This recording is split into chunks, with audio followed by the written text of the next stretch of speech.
friends, today I'm taking a look at something super awesome. It's the Power Rangers Legacy Collection, Red Mighty Morphin Power Ranger. Let's take a look at it. Here's the Red Ranger out of the package. We have no idea if he's Jason or Rocky or whoever he might be. It just says Red Ranger. So this figure is really Saban's attempt at sort of doing Marvel Legends style figures. I mean, you can see it's sort of a blend of American and Japanese aesthetics. If you remember the old Power Rangers toys were like super muscly, and the SH Figure Arts Power Rangers toys and how the Power Rangers actually looked in the show, they were all very thin and skinny and sleek. And so this is kind of a compromise between those two styles. And I gotta say, the sculpt is kind of a mixed bag. Like, I like the legs and I like the head sculpt and stuff, but I mean, if you look at the arms, I don't like how there's this line here, and it's like, does he have shoulder pads or what's going on there exactly? I'm not sure, but I will say the sculpting right there on the belt buckle is pretty great. You can even see the Tyrannosaurus, and they sculpted his little teeth even. It looks pretty awesome. That's a pretty detailed sculpt. But then it's like too detailed on the abs. If we can focus on his abs. I love focusing on abs. Abs are cool. But it's like the legs are kind of plain. The arms are kind of plain. They're not too muscly. And then his abs are like super roided out compared to the rest of the body. I don't know. The sculpt's kind of mixed for me. There are actually very few spots where this guy has paint. You'll notice there's silver on the mouth. Silver on the mouth looks great, but there are supposed to be gray paint applications on the little teeth of the Tyrannosaurus head, or the teeth that's going around the visor. His whole helmet's a Tyrannosaurus head, and there's nothing there. Other than that, they painted everything they should have painted, even the Dino Buckler, or Morpher, if you're an American fan. The rest of the paint's pretty great. It's pretty plain, but I mean, that's how he should look. My only real complaint is, where's the gray teeth, or silver teeth, or whatever color they're supposed to be?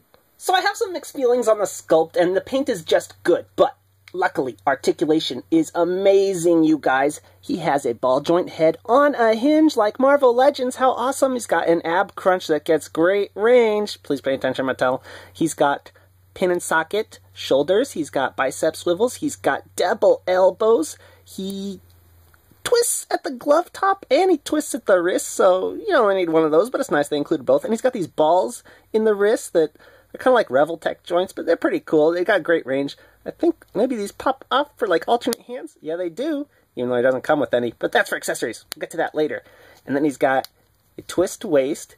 He's got ball joint hips. They get great range. Again, they got the sculpted line on these like SH Figure Arts, even though they don't need them. It's like they're trying to emulate SH Figure Arts without the functionality of them.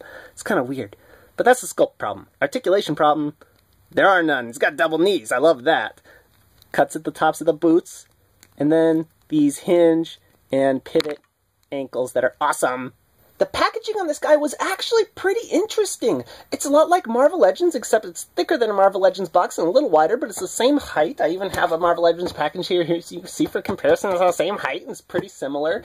And it's got some sort of DC Multiverse references going on, because like DC Multiverse has this curve in the bottom, and they got this angle cut on top, but the top is a much better spot for that on the packaging, if you're paying attention, Mattel, which you're not. And also, if you remember the SH Figure Arts Power Rangers figures, they had this logo painted on the clear part of the packaging, and they're kind of evoking that. They got the same logo styling painted on the side and printed on the side, whatever you want to call it, and they got the logo for the show there and the character artwork there. Anyways, if we turn it around and take a look at the back, you can see there's a Megazord that's the Build-A-Figure, and they call it the Build-A-Megazord. Red Ranger comes with the torso, you can see on the packaging, and he's the only guy in this wave that comes with anything for that. And the other rest of the figures in the wave are right here, and Ninja Storm's super easy to find in case you want to find those. This is actually kind of weird to open at the top. I mean, it's fine, but it's probably just easier to open it at the bottom. In the tray,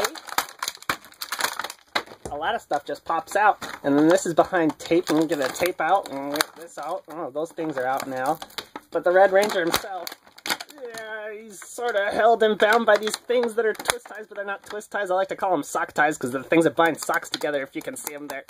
Accessories time! So the first thing Jason comes with, well, he's not Jason, he's just Red Ranger, but I'm gonna call him Jason anyway, because I love Jason, is this Build-A-Megazord piece. It's the torso, which is made up of his Zord, the Tyrannosaurus, and Kimberly's Zord for some reason, but, you know, it's a nice piece to have, really great, but it's not really an accessory for him. The accessories for him are a blade blaster, folded up in blade mode, but the blade's not extended. I guess it's just, I mean, it's not a gun he would hold, and it's not a sword he would hold, it's just to go in the holster, and that's pretty much it. I'm not sure which way it goes, but the holster is nice because it pegs in right here, and since it doesn't bend or transform, and since they didn't include gun or sword mode, I guess that's all you can do with it. That's a little disappointing. I mean, the big disappointment is obviously he doesn't come with a sword, but, I mean, the Build-A-Figure piece, I think is probably going to make up for it. Right, guys? You love Megazord, right? Size time! Okay, this is the moment of truth. Jason, the Red Ranger, stands well over 6.5 inches tall. He's almost 6 3/4 inches, guys. Now, again, that's because this is them trying to do Marvel Legends. This is Saban's attempt at Marvel Legends. And Marvel Legends aren't in a strict 6-inch scale like SH Figuarts were. They're in like a 6.5-inch scale, so that's why he's so tall. But not quite as tall as the armored Mighty Morphin Red Ranger that came out during the 20th anniversary a few years back, and you can see the differences in the sculpt. This guy is roided out. He's been like taking steroids, but you know, more importantly, you can see the difference in the paint app. See how much weaker the paint is on this, and the sculpting on the buckle or the morpher, whatever it is. I don't know if it's the morpher when it becomes a belt buckle, but you know.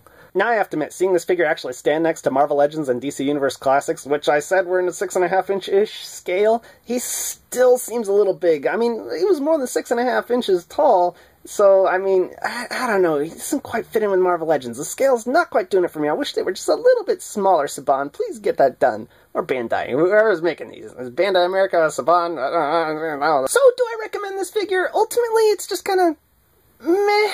I mean, the sculpt doesn't quite do it for me. Some people might prefer this kind of sculpt. And there's no real problems with the paint. The paint's great. It's the scale issues, and the accessories just aren't that good. I mean, the Build-A-Figure piece is pretty awesome. But, I mean, this is a figure that's ultimately second best, you guys. Second best to SH Figuarts. The only real reason to get this is if you're going to build all the Power Ranger teams. Because Saban said they're going to do that. The only advantage this guy has to SH Figuarts is the cost. Really. I mean, the Figuarts sculpt is more accurate, it's more stable, and more expensive. But these are good figures, just not the best.